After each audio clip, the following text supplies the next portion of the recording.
AMD AM4 is probably one of the best ever released platform, and in this box I have one of the cheapest AMD B550 motherboards from AliExpress, SOYO B550M V2. So let me take it out of the box and see what we have got inside. The box looks pretty colorful and we already have some advertisement, B550 chipset, PCI Express 4.0 ready and 3rd Gen AMD Ryzen desktop. The question will be, is the motherboard compatible with Ryzen 5000 out of the box, or I will have to figure out where to source a 3000 CPU. So inside the box we got the motherboard, a single SATA cable, an M.2 screw to install SSDs over here, an I/O shield, and some sort of a manual. This manual is available on both Chinese on one side and English on the other side. I have no clue how this warranty card for 3 years works outside of China, but we at least have some sort of text over here. Not sure if anyone will ever use it or want it outside of China, but yeah. So the motherboard here, and it looks pretty decent for its price, including Swedish tax, and with shipping I paid about 85 euros, which is about 15 euros cheaper than the cheapest B550 motherboard I could find at the time of purchasing this motherboard.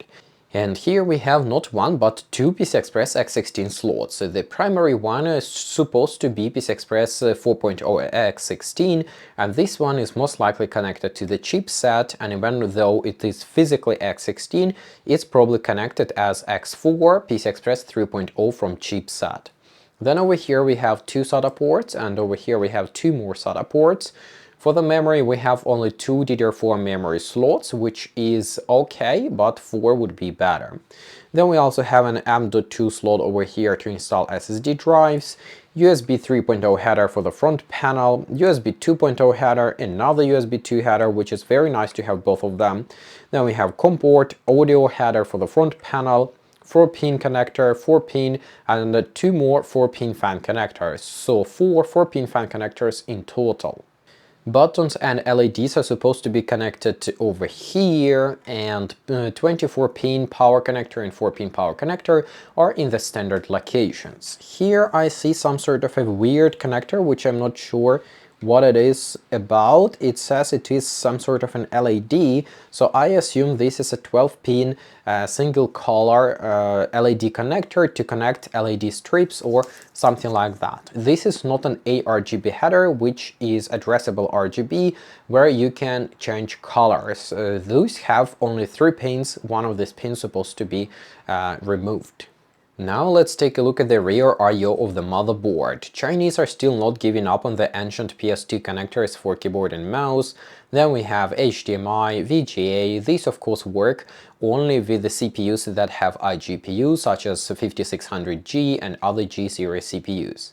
2 USB 3 ports, 2 USB 2 and 2 more USB 2, so 4 USB 2 ports, Ethernet and audio jacks. Regarding the Ethernet, I don't know if we have gigabit Ethernet or 2.5 gigabit Ethernet, but overall this is a pretty standard layout, and I would say it is decent for the asking price. The unique feature, of course, is the PCI Express 4.0, because the budget chipsets such as B450 and A520 do not support PCI Express 4.0. Detailed review of this SOYO B550 motherboard will be available on my main channel, and after the review the motherboard will be shipped to one of the Hidden Gem Hunt winners. So if you're interested in the detailed review, please follow me on the main channel, it will be published there.